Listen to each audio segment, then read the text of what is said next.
temos que falar dun grave accidente ocorrido aquí na parroquia de Cores en Pontecesa a madrugada do pasado domingo contra as 6 da madrugada. Un vehículo de alta gama no que viaxaban 4 mozos da comarca de Bergantiños bateu frontalmente contra ese inmoble. Así nos lo contaba a dona da propia vivenda. A 6 e media, sentimos un estoupido moi grandísimo e levantámonos. Eu non podín mirar esa ventana e xa vi un coche e unha mociña berrando que lle axudáramos.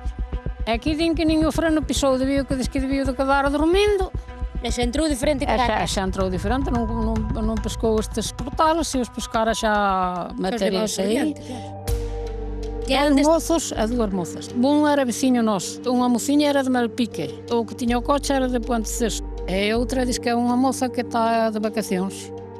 Esa muller que é de Ponteceso que traballa polo ciclos, bueno, cos do ayuntamiento, cando chegou os Olialos, que diz que vai para cantos accidentes hai, esas cousas que ten que ir, encontrouse co fillo, tirado aí. Vai a susto. Un rapaz dos que iba detrás tardou ainda en recordar, Estuvo aí batido, foronlle tala, botando-lhe alcohol, movendo a todo, e foi cando se empezou a mover. Todos foron trasladados ao hospital da Coruña. Sí.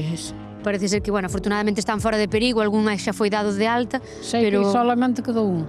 Sei que parece que dixeron hoxe que viñeron os do ayuntamiento limpar aí. E dixeron que quedara a mociña esa que está aí, pero non sei onde é, nin sei onde está tampouco. Dentro xa puideron pechar como puideron aí, porque se non tiñan o... Veu o ayuntamiento, logo como habíamos estar aí abertos para que nos viñeran para dentro da casa. E o ayuntamiento xa daquela mesmo xa veu cerrar.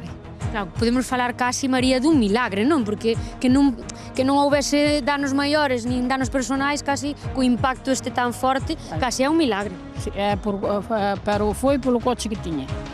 Se non fora o coche que tiña, os anaquiños non sei se apañarían de ningún deles, Desde logo o susto non nos van a olvidar en moito tempo, non? Bueno, non se olvidará porque é o que pasa.